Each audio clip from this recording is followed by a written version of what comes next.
Want a tracker plush by your side when you search for lost media? Only 2 days left to pre-order. Link in the pinned comments. Okay, this first topic is sort of from a larger rabbit hole of lost media, but it's worth mentioning on its own, and is one you guys could actually have a recording of. In fact, it's a topic that has seen some debate over its legitimacy, but I think that just comes down to the fact of how obscure it is. I'm not really sure how it would get found in any other way, aside from getting ripped from a VHS tape, so maybe someone out there has come across this before and just didn't know it was lost. I'm sure all of you know about 4Kids, and the bevy of lost content from the company that never saw the light of day. Everything from fully finished dubbed episodes that were never aired due to low ratings, uncensored swearing audio tapes from when the voice cast was just messing around in the studio, and a whole bunch of promos and bumpers throughout the many years when the company's content was airing on TV. One of the most famous promos and most memed ones is when the characters from their shows sang the Star-Spangled Banner for the 4th of July. This gets posted every year and it's all over YouTube. Quite a classic, I must say. However, you might be surprised to hear that there's another version of this song that is currently lost. This originates back to a recollection from 4Kids enthusiast Blue Baron, who recalls hearing Yugi's voice actor Dan Green mention that Yugi sang the national anthem at one point. Yugi does not appear in the version everyone knows, so it suggests there is an earlier one out there. And while Blue Baron could not remember exactly at which panel or podcast Dan Green mentioned that in, the recollection is still backed up by a separate claim from user Night of Nerdum, who also mentioned that a variation exists, which replaces some of the characters from the well-known one, notably Sonic by Adam, and Chaotic and Viva Pinata characters being more heavily used. They even outright state that they believe it's lost media, which could indeed be the case if these were only aired around the 4th of July once a year. But something else to consider here is that Dan Green's recollection and Night of Nerdum's recollection could be from two completely different variants. On Twitter, user Lost Media Detective reached out to voice actor Mark Thompson, with clips of his characters Kid Muscle and Wayne Cramp singing lines from the Anthem 2. They're just short clips and not the whole song, but Mark confirmed that this was him singing and remembers it being fun to record those lines. And this leads to the theory that a third version actually exists, as a result of the large character differences between each of these different renditions. Yu-Gi-Oh! Was really popular in the early 2000s when Ultimate Muscle and the Cramp Twins were airing on the Fox box, whereas Chaotic and Viva Pinata came way later in the block's lifespan. This suggests that there are 3 different versions featuring popular shows from each of the years they were aired in, so it's likely they were all part of separate interpretations. And honestly, that's wild they even made 3 of these at all, considering how much of a novelty the first one felt like. It's also a wonder how 2 of these ended up falling through the cracks, but perhaps the famous one we have was just aired more frequently, or was made more memorable because Sonic was in it. But it does make you wonder where those clips of Kid Muscle and Wayne Cramp came from. I did a quick look on YouTube to make sure these alternate versions weren't just hiding in plain sight, and came across a video that had the same screenshots from that tweet. This version itself was compiled by a fan, so it's not the official rendition, but does use real audio from known voice recordings. They were mostly lifted from the popular one we all have with Sonic. However, the voice lines from Mark's characters sound quite different, very low quality and compressed, which suggests they came from a low quality recording or something very old. Maybe this one was uploaded to the official website back in the day, as it suggests the whole national anthem would have had to have been available in order for these specific clips to be taken from them. But nobody in the comments section asked the uploader where they came from, so there's no indication of their source. It would be funny to get the other 2 versions found and compare them all to see which one is truly the best rendition. And honestly, it should be pretty easy tracking these ones down now that we know they exist, because they would have had to have been aired sometime in July. And since 4Kids was only a weekly block, Saturdays in July would be our best bet. Though I'm pretty sure the Kid Muscle version would have had to have been before the 4Kids block launched, and instead only aired on the Fox box, as the show had ended before it changed over. But the time frame still stands. It's likely they would have kept re-airing the old ones every year until they were replaced by the newer versions, so any recordings from this time frame has a large chance at uncovering them. It's not Halloween anymore, but this topic was brought to my attention sometime back in October, and I gotta say, I can't believe a promotion like this was actually approved and released to the public at all. Though I guess in saying that, it's not a surprise why it's lost media, for the fact that the ads were pulled so quickly and most of their discussion were just complaints and negativity surrounding them. So it's not something that most people would have wanted to save or go out of their way to remember in the first place, because it scared them. This topic comes from the horror movie The Nun, and was an advertising campaign that launched in August 2018 to help promote the movie. This is typical with what you'd expect for a new movie launch, except there was a bit of a twist element to the whole thing. Instead of just using movie clips or anything like that to show the movie, new content was made specifically for these ads, directed at YouTube viewers. They took the form of a series of ads that played before videos and were intended to jump scare viewers, and would often trick them into falling for the trap.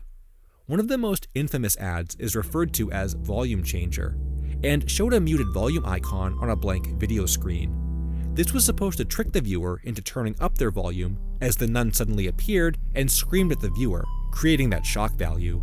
This one in particular got so bad, it garnered a lot of hate and spread around Twitter, where many users were made aware of it.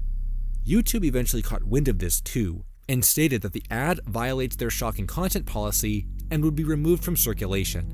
This did indeed happen to the Volume Changer ad as well as all the other ones that were made for the series, and they were replaced with new ads from The Nun that mentioned the old ones were indeed removed. But in taking the ads out of circulation, it also created lost media. The Volume Changer one, like I said, was just one of the whole series, and there's a chart on the Lost Media Wiki that details what the other ones were.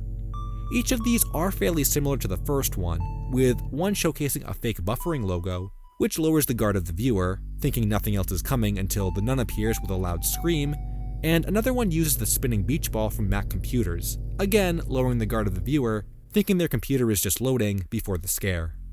There are a couple others that are a little less dubious, like a blank screen followed by the jump scare, and another one that follows down a long hallway with bells. None of these other ones have been preserved and no visuals have been found.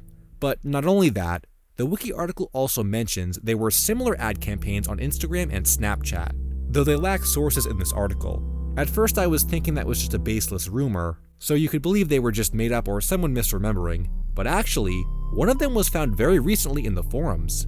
This one in particular shows a phone call screen followed by the nun suddenly appearing with the movie logo afterward. The article also states that there were some that show some kind of a warning sign before the jump scare, but maybe that's a separate set from this one here. Overall, it's such an interesting topic for the fact that it acts as an example of how something as modern as an internet ad from only the past few years can literally become just as lost as any older, less spread piece of media.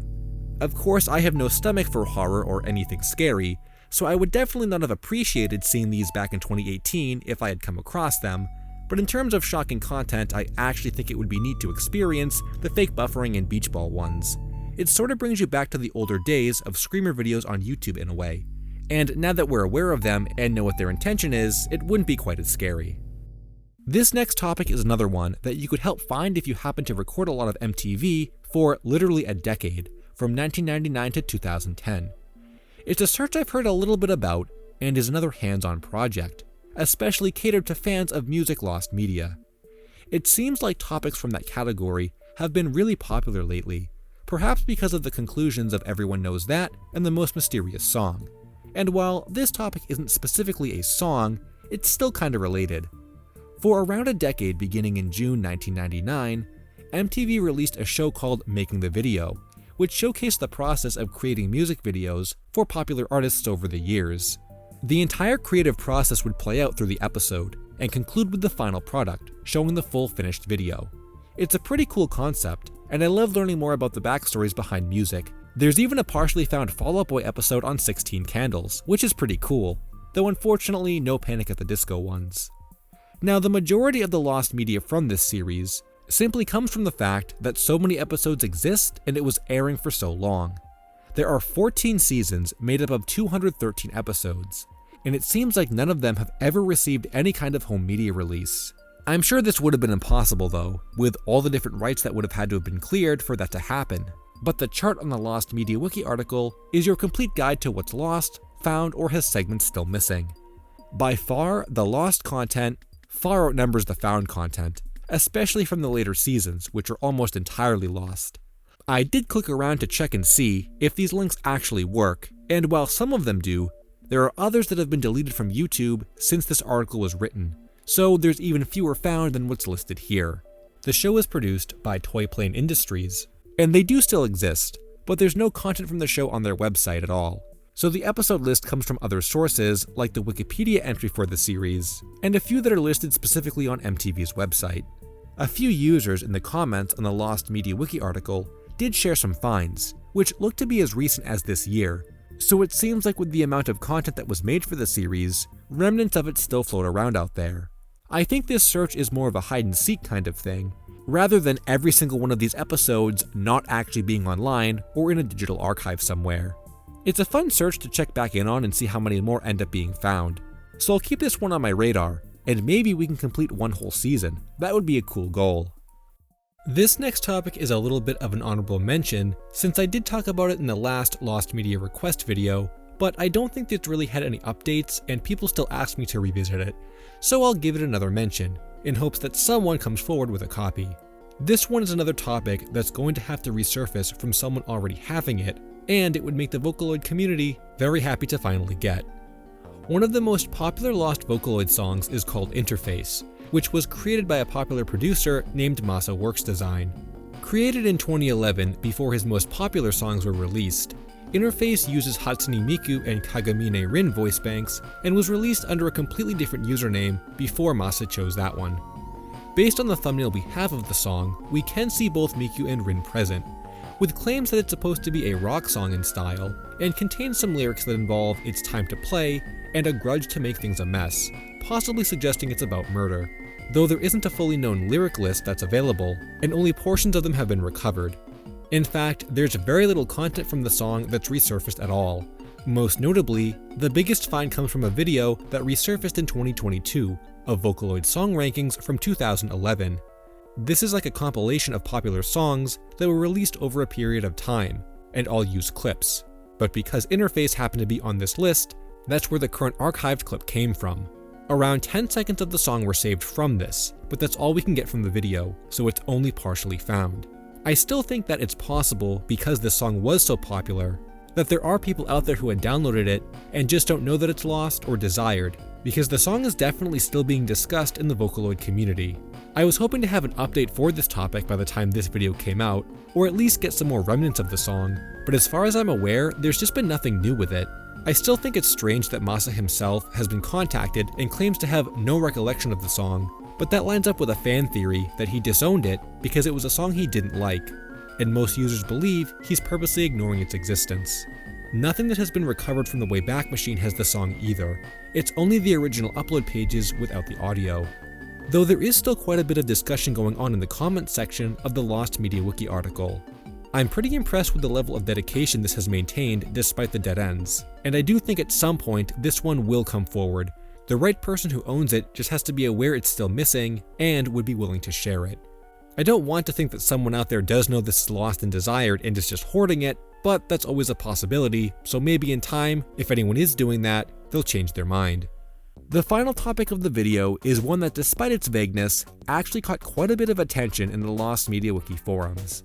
I feel like nowadays, we don't see a lot of searches based upon memories that gain traction, with the exception of topics that come from larger brands like SpongeBob, so it was cool to see such an involved hunt for something like this. The title of the thread is called 90s VHS Children's Show Jumper with Frog Puppet Character, and describes media that OP, Jupiter, had seen decades ago.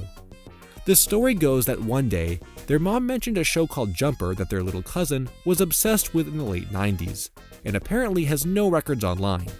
Described as a series similar to Sesame Street or Blue's Clues, Jumper featured a puppet of the titular frog character, green with a round yellow belly button, and an accompanying man. There were songs on the show, with one memorable lyric being, "Blue and yellow, green and purple, monsters are just make-believe," as the colored monsters appeared on screen when called. Jupiter states that this media came from 4 to 6 VHS tapes that were acquired from a garage sale back in 1998 in the San Francisco Bay Area, but the tapes themselves are long gone, so they don't have them anymore. This also lines up with the belief that the show was also from the 90s itself, but Jupiter claims that it could have been older than that. With some additional details provided from the initial recollection and the consensus from other searchers, it seemed as though this was something that never aired on TV and was low budget. It actually reminded me a lot of Pink Morning Cartoon and how that one only aired on local channels and was in fact low budget in appearance. Still, even if Jumper had aired on TV, I wondered how there could have been tapes made in the first place, with it being so obscure. Unless the tapes were intentionally made to be distributed locally or as a straight-to-VHS product.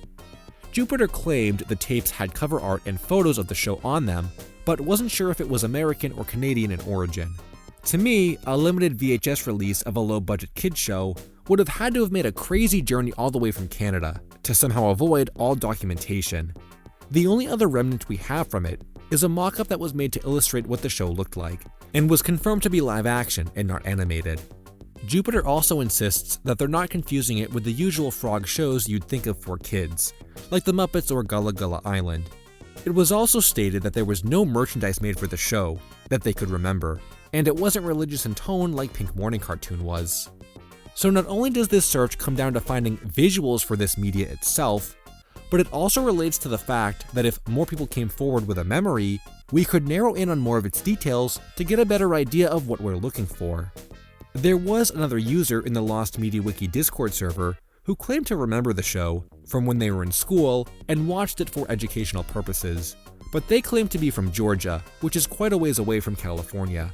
However, a theory proposed by user Roby gives us a better idea as to what it could be and is the best guess so far. While searching for Jumper content, Roby came across a YouTube video that matches a lot of the recollection Jupiter has of the show, and believes that this content could be an unrelated production that reuses content seen in Jumper itself. The puppets, in fact, are sourced from Tom Titchener, who has made content with talking frogs before, namely the celebrated jumping frog of Calaveras County. Later on, Tom's puppets were passed on to Brian Hull in 1997 after his death, and this YouTube video specifically is labeled as being an adaptation of an adaptation from Tom. So all things considered, it's possible that Jumper existed in some way in relation to Tom Titchener, and his puppets were used in its production or were adapted into another piece of work for kids. This is only a theory for now, but the timeline and Jumping Frog character certainly add up. If anyone out there is familiar with this kids show, be sure to let us know about this as well. But until we can get more eyes on this search or any of the searches from this video and uncover more content from them, they'll definitely remain a mystery. Hey guys, I hope you enjoyed the video. Be sure to check out some of my other Lost Media videos. Thanks for watching, and until next time, Finn.